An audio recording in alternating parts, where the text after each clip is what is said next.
Good morning. We are Coffee with the Summerland Kids. Aaron, hopefully he's not frozen, but it is July 26, 2024, and we are talking about Summerland, California. The weather in Summerland is 63 degrees and 77, mostly cloudy. 77 degrees is the high today in Summerland, California, our old school hometown. Hopefully I got audio with Aaron. Let's see.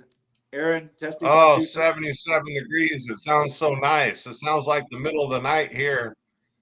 I We know, are right? going into Yeah, God. a cooler phase to where we're not going to be reaching Good. triple digits Oh, here. thank God. Wow. So that's always nice.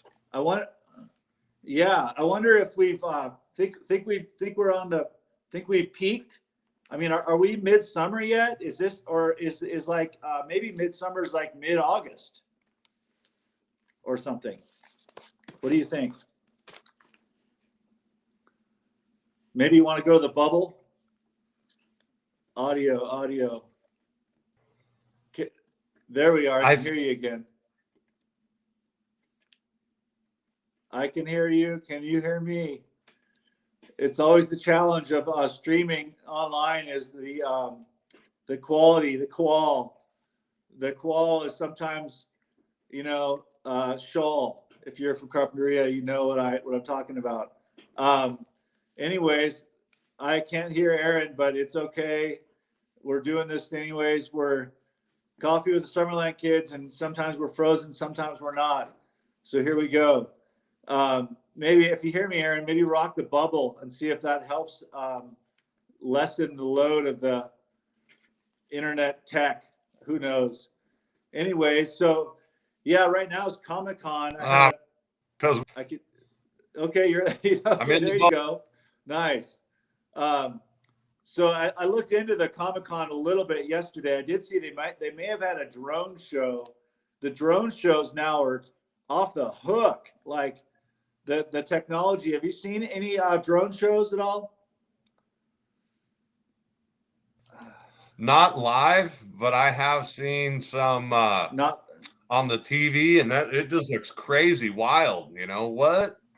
I know exactly. They obviously it's computer. I want to say working off the grid of the computer to pull off like essentially like a light show. So it's almost like animation, but it's live animation using drones. That's the best way I can put it. Or like creating rendering imagery in the sky live in real time. So it obviously is definitely done with programming because it's not organic. It's totally pre-planned. What are you going to be saying? Because they're doing words, messages. Of course, the Marvel is I believe Marvel is promoting Wolverine and Deadpool at Comic-Con, and that's what they did, a big drone show that I saw. It was pretty amazing. So no, that's pretty cool, because remember back in the day, and the words would scroll by, and now with drones, it's up in the sky, sure. and you could do a lot of different things, bro, as far as like animation, not just text, not just animation. So I guess the sky shows, it used to be that biplane with the big banner flying behind it. Remember those? Yeah, exactly. Flying that's across the origin. I do. Beach or whatever. I totally remember and that. Now with amazing the technology. Yeah, and especially at nighttime, it's all about the nighttime because the drones have probably obviously a little LED light systems inside them that they can sequence their color palette and be pulling off a whole entire show with that palette, So, anyways, that's pretty cool. I did hear an interesting show on the palette subject of color. I think it's called Pantone. Essentially, this color company was sort of taking ownership over the color palette that everybody uses and wanting to charge everybody $15 a month or something to use the color palette. But this one artist developed his own and put it out there for free. So it's always a challenge. I mean, I understand with companies wanting to put together a subscription based option. You know, hey, you got to make a living if everyone's using your stuff. Have you ever noticed? Have you ever jumped on Wikipedia and seen them actually wanting to get a little charge from people? Have you seen that? I have heard about that, like how Yeah.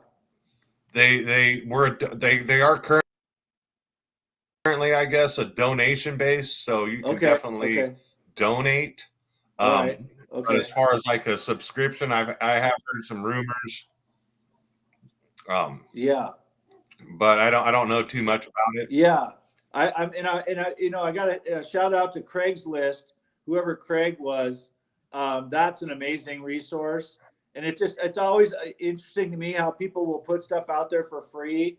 I guess because they're just totally badass and totally cool. I mean, to me, like giving to the community a place to sell your stuff for free without a charge.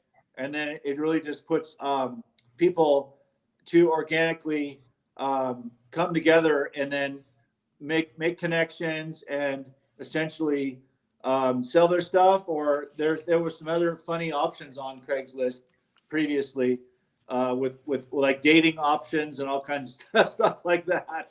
You know, uh, so Yeah, they got the rants and rave yeah, sections. I looked at that for a few times, and it's like, wow, people are just ranting and raving and going on and on and on that's about whatever's bothering them. I like that negative yeah. energy. But I looked at it a few times. I'm Right. like, what the heck is this? It's just a little bitch fest. Everyone's just like, this sucks Oh, and that sucks and right. this, and which I guess has Yeah, its blowing place. off steam. Yeah, blowing off steam, essentially like a steam blow off. And I mean, I've seen people do that a little bit on. I'm not on TikTok, but of course you get the TikTok um, feeds sometimes in Reels or other areas. People trying to cross pollinate their information. But yeah, and then once in a while, like I was telling you about our community page, up here in Colorado, people will blow off a little steam about the internet providers or asking questions of the community saying, hey, who's the best provider or who's the best? I put it out there when I had my roof done, say, does anyone know any roofers? And I thankfully got a few good responses and a few good references of people who had personal experience with their with what was up. I mean, back in the day, it was just, straight up the yellow pages if you didn't have any personal connections, or you might call a friend old fashioned on the phone and be like, hey, do you know any roofers? Or, I mean, I guess going back to community, that's what community is all about. And now more than ever, we hear more about the community via the internet than we ever did before. So, Oh yeah, absolutely. Like I used to work in sales, and it was dialing for dollars. So you'd sit there at wow. your little workstation and pick up the phone and dial out the numbers, and then it started getting computerized where you just click on a button and it would dial a specific number. Huh. Now with robot calls, I don't know if you get any robot calls on your phone, Yeah. but there's whole systems, there's whole databases of lists of buyers of interest, and you can set it up, to computer feed the calls, and then like on the Facebook or TikTok or YouTube even, it takes your preferences and selects from a number of advertisers and puts it in there. So like if you're looking online searching for roofers in the Pagosa Springs area, Yeah. next thing you know, you're getting a bunch of advertisements related to those searches, which Yeah. I guess in a way is good and in a way is kind of annoying. Right. No, I'm with you. I mean, all of a sudden, been flooded with people doing drywall repair, because I was doing the repairs. I don't know how it knew that, but maybe it's just because I liked one video of a guy slinging some mud on a wall. Now all I'm seeing is people doing drywall repair, or slash mudding walls. Well, it's all in the algorithm, It One is, thing, huh? like last night I watched that movie with Jim Carrey, The Truman Show. Okay, yeah, cool. I love Right. that And movie. then all of a sudden on my feed is coming up, oh, Easter eggs in the Truman Show, or did you No see way. this, or secrets of the Truman Show. So now I'm getting a Classic. few suggestions from the YouTube, and basically that's all data driven, because It is, huh? you think Facebook is just a social media site, but no, it's a data collection and data sales site. Right. Anything that you're liking, if you're liking esoterics, or if you're liking construction, or if you're liking rodeo or Yeah. extreme sports, it goes into a little database connected to you, and any advertiser or similar videos, it just goes, oh, this guy likes that stuff. I can see from the data. Let's put some more stuff in there. And I guess that's kind of the problem that happened with Twitter, I guess. Oh, How people are gravitating towards those rants and raves, those negative things. And so you can really quickly turn your social media feed into a very specific feed. right. And then on I never really did Reddit, but a friend of mine, shout out to one of my buddies in LA. I'll keep his name anonymous, but anonymous really loved Reddit, and Reddit was just I thought it was cool personally just to watch what he was checking out. And one time we were watching this essentially like a video feed of the back of a probably the back of a bar or something where people would park, but there was I think signs posted with no parking signs. So it was essentially people getting towed. The towing company would come and pull the car out, and then people would walk up and be like, "Oh my God, where's my car?" So that was just that on repeat of people going, "Where's my car?" Because there was a no parking towaway zone, and their cars would get towed away while they're drunk in the bar somewhere. So the randomness of it all, slash, it's like you're watching an online reality show. But like you said, they're feeding you the information that because they're collecting data on what we've liked or what we've been viewing, and then it just keeps feeding you more of that. So it's really wild. Yeah, it's really interesting. I mean, I used to keep up with tech a lot more, but I'm still interested, watching different things, like the Neuralink is one of those things that really kind of trips me out. They have, I guess, the first couple people with the Neuralink, and the one guy I was watching a interview type thing, or maybe a short, and he was basically explaining how he felt it was a little bit of a cheat for the gaming because he had like automatic aiming Oh shit! so where he was talking about how he didn't even, it was aiming before he would even think to aim because it was Oh enhanced with computers.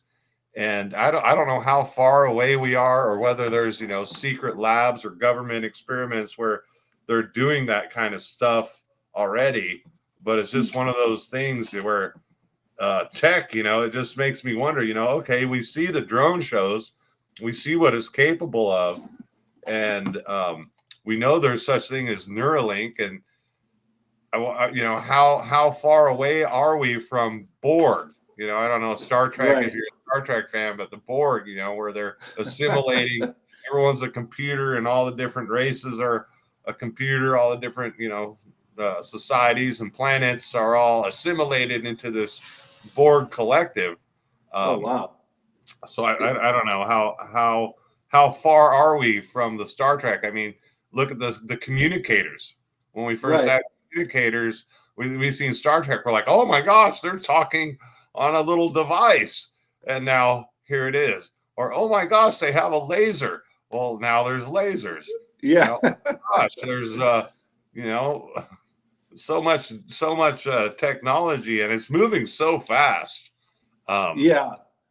And it's I think it moves fast in almost like in secret, a little lavish slash, how long it takes for them to develop it and then unveil it. that's a whole nother timeline. But like you said, I'm almost seeing like if people, I think it'll be something that perhaps companies, I mean, voluntarily, getting the bugs out, so to speak, to be able to be upgraded. I think definitely in the sci-fi realm. I can't remember that one movie with Matt Damon. What was it? I'm blanking on the name right now, but it's a cool sci-fi film where, people actually have to go off planet to be, what would you say, to be healed essentially from disease. So, anyways, I guess there's keeping in mind our health and safety, but computers essentially making decisions for us.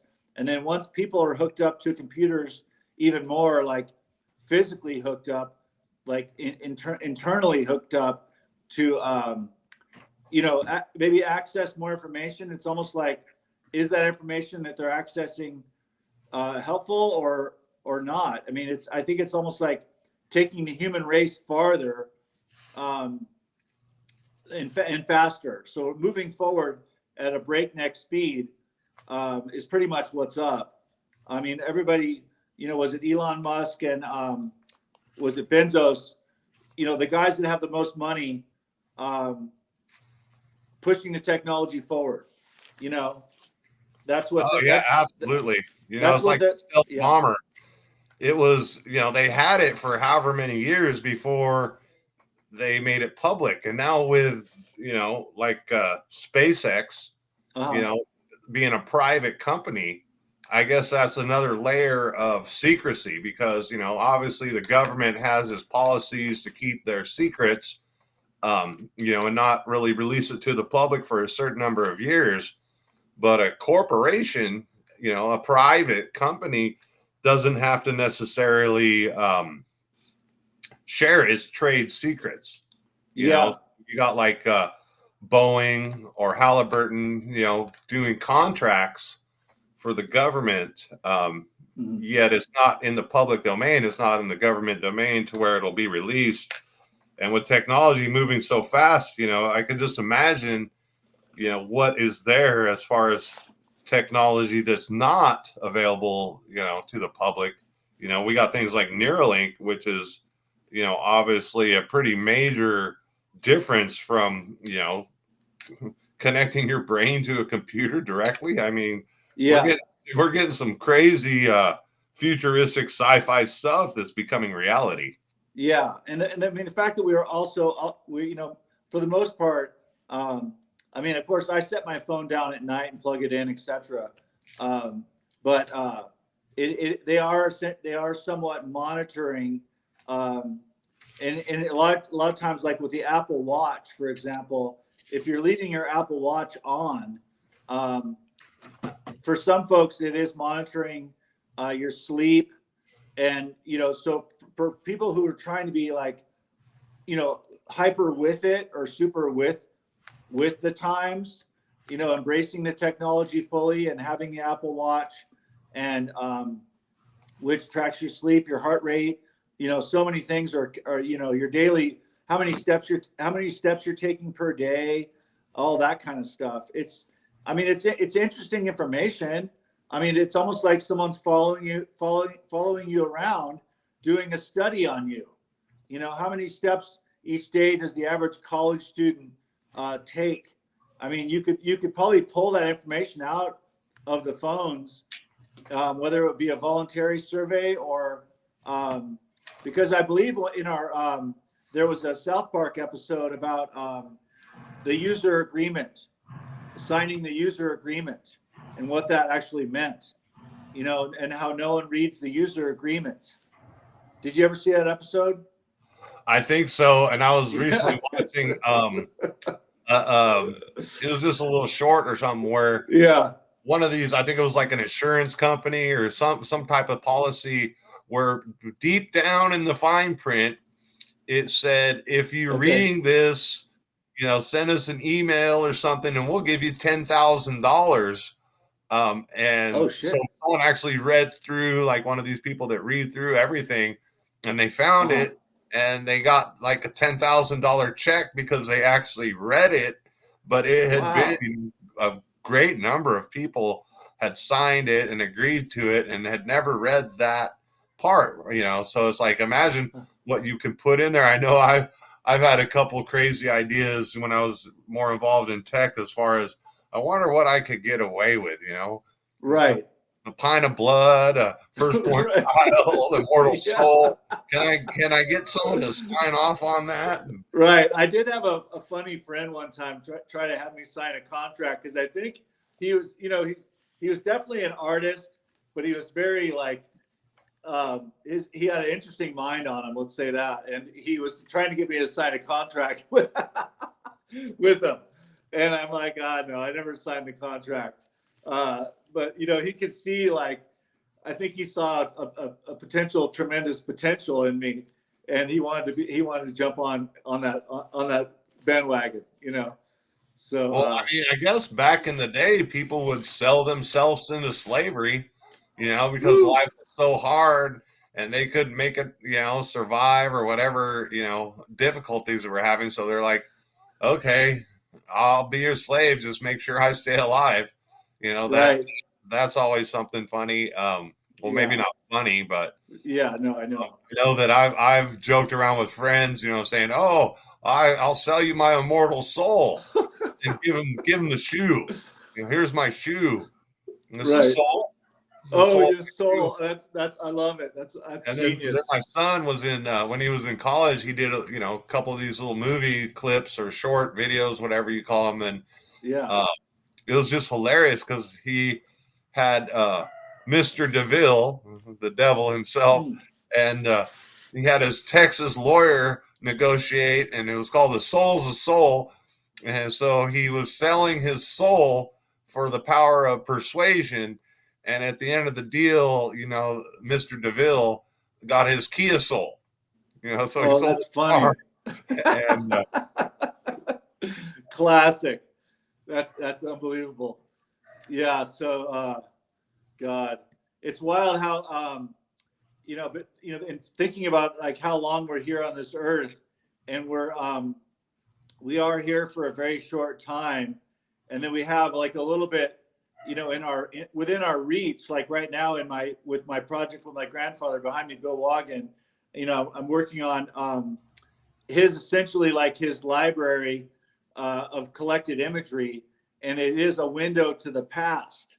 And in some ways, the windows to the past are right now, at least the way I see it, they're being with AI. I'm questioning now a lot of images that I see. Like, is this real or is this AI?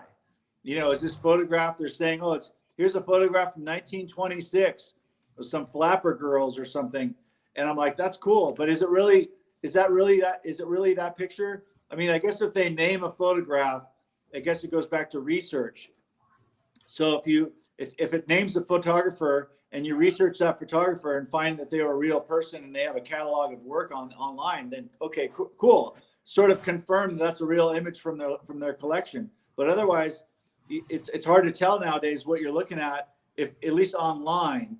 I guess if you go to a library, you know, with old-fashioned books, you would be a little more feel a little more stable that what you're looking at is factually correct or something. Yeah. I mean, on the Twitch, there's a couple little things that are AI driven, right? Okay. There's a Donald Trump and a Joe Biden debate. So it you know, had the AI image of Trump and the AI image of Biden, and they had their AI generated voices, and they would basically banter back and forth and answer the chat questions. So whoever was in the chat and typing some things in, that's what they would talk about. And I thought it was kind of funny because I went in there and typed a few things, and then they were calling me a Wallaron. A Wallaron. And I said something, no, it's A.W.O.L and punctuated, and explained that it was absent without leave, and then Trump comes back with some snide comments and Biden comes back with some snide comments. It was set up that way to where they were, kind of contrarian or conflict oriented. So, and it's funny because people would type in just the strangest strings of letters or phrases, and then the AI would, comment, oh, blah, blah, blah, blah, blah, blah, ooga, googa, booga, booga, booga. Yeah. It's kind of comedic because, gosh, a lot of people were on there watching it. Right.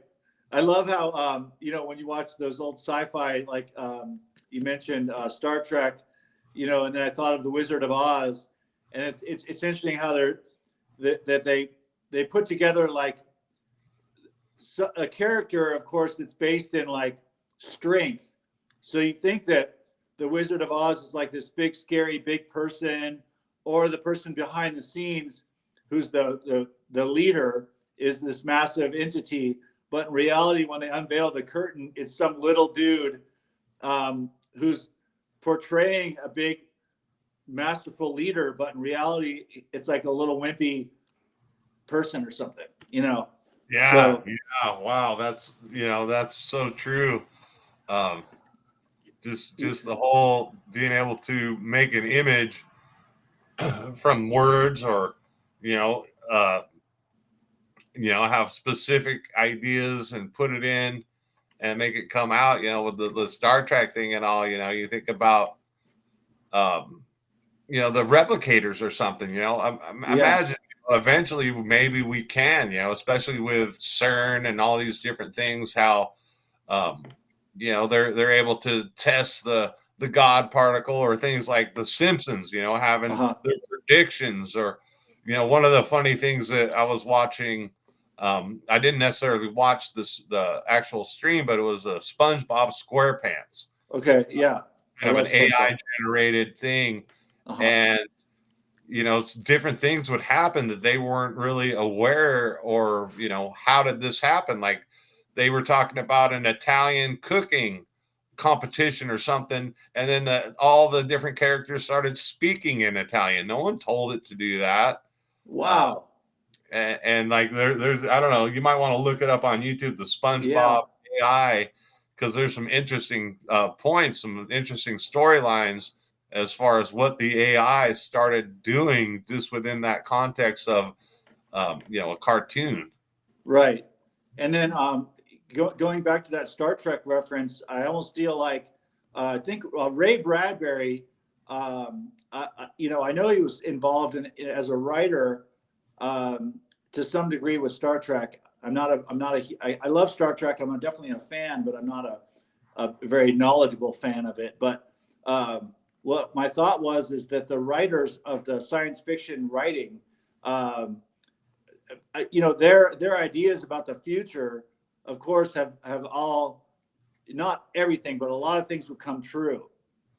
Essentially predicted, whether it's a prediction and then sort of weaving it into the plot and making it, because of course in film you can create anything you want to have happen can happen, because it's like a fantasy world, so to speak.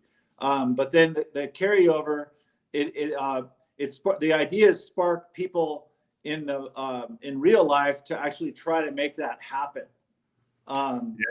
So that's what's kind of, if I wish we were pushing towards a more peaceful future, that'd be ideal. But then there's the other opposite side. There's always the opposing side that would rather, for whatever reason, wants to just sort of screw with that peace, that mess around with the peaceful atmosphere of it all. It's very odd that we can't just can't we all just get along? I know, huh? Right? It's like, it's hard to predict actually what will happen in the future. I mean, I guess the election this year, there's some big changes, and who would have thunk, who would have predicted what has actually happened, and I guess who can predict what will happen when it comes time. Of course, I always want to vote for the underdog, right. But which You is know, cool. how It's realistic like,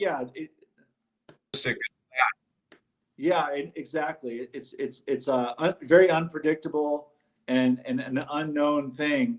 But I just thought of Nostradamus. If you sort of like research the thinkers and the fortune teller slash future people who thought of the future, like Sid Mead is one of them, the guy who did the art for Tron and Blade Runner and Alien and all these different cool films. So, anyways, it's interesting to think about the future and reflect on the past and have that knowledge, and then what can it do for us as a human race? So, big questions. Well, that's another episode, man. Tomorrow's always a good question. Yeah, exactly. What will Question. tomorrow bring?